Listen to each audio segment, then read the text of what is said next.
brought to you by Palvi Agrico. आता शेतीसाठी जे काही लागणार ते घरपोच मिळणार, तेही मोबाईलच्या एका क्लिकवर.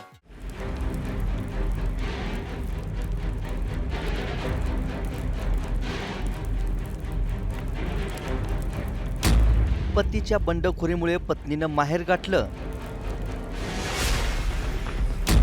नागपुरातील नवरा बायकोच्या वादाची महाराष्ट्रभर चर्चा.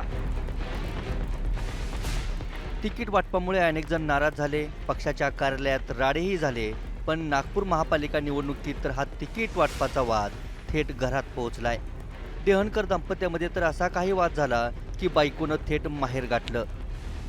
त्याचं झालं असं की विनायक देहनकरांनी प्रभाग क्रमांक 17 मधून भाजपकडे उमेदवारी मागितली होती, पण पक्षाने डावलताच विनायक देहनकर अपक्ष मैदानात उतरले.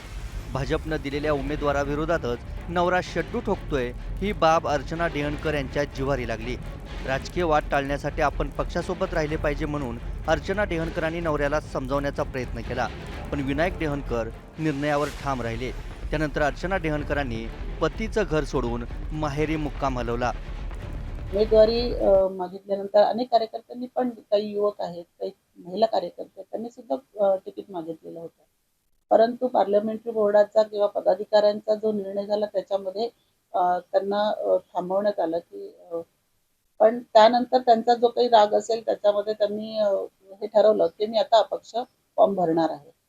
त्याच्यामुळे मी त्यांना समजवण्याचा प्रयत्न केला की तुमचा हक्क आहे की तुम्ही उमेदवारी मागितली, परंतु आता जर पक्षाने ठरवलं असेल आणि त्यांनी उमेदवार ठरवून गेले असेल तर आपल्याला पक्षाच्या सोबत राहिलं पाहिजे आणि तुम्ही अपक्ष फॉर्म भरू नका. पण त्यांनी अपक्ष उभा राहण्याकरता महानगरपालिकेमध्ये अर्ज केला आणि त्यामुळे माझा निर्णय हा होता की आपण पक्षासोबत राहिलं पाहिजे. राजकीय वाद टाळण्याकरता ज्या विचारधारेमध्ये आम्ही काम करतो त्या विचारधारेच्या सोबत राहण्याकरता मी हा निर्णय घेतला की आपण थोडंसं बाजूला राहिलं पाहिजे, जेणेकरून त्यांचा राग शांत होईल आणि नंतर कुठेतरी आपण विचार करू. मी शेवटपर्यंत त्यांना समजवण्याचा प्रयत्न केला विनायकजी देहनकरांना की राहू नका, फॉर्म मागे घ्या. पण ते जर त्यांच्या निर्णयावर ठाम असतील तर मी पण माझ्या निर्णयावर ठाम आहे.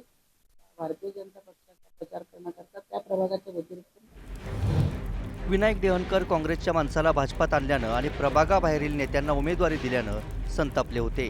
निवडणुकीपुरत्या काळात बायको माहेरी गेल्याचं स्पष्ट करत कुणीही सांगितलं तरी उमेदवारी माघारी घेणार नाही असा पवित्राच विनायक देहनकरांनी घेतलाय. आम्ही फोनवर आताही बोलतो आहे, काही म्हणजे असं वाद नाही झालं, भांडण नाही झालं, फक्त त्यांना माझे विचार पटले नाही आहे.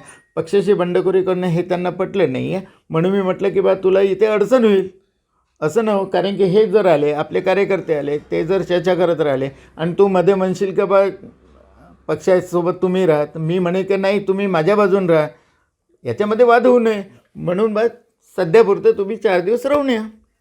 हा माझा निर्णय आहे, एकदम ठाम आहे. कोणी आलं तरी मी उमेदवारी परत करणार नाही, अर्ज मागे घेणार नाही, मी ठाम आहे. आणि आमचं पॅनल पण बनणार आहे, चांगले उमेदवार आहे अपक्ष, त्यांच्यासोबत पॅनल बनवून आम्ही चांगल्याने निवडणूक लढवू आणि निवडू.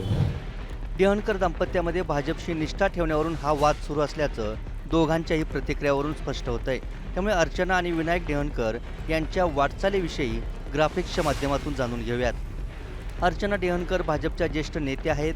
1997 आणि 2007 नगरसेविका म्हणून त्यांनी काम केलंय. 2009 ते 2012 या काळात नागपूरचं महापौरपदही त्यांनी भूषवलंय. प्रदेश भाजपच्या कार्यकारिणी सदस्य म्हणून काम केलंय.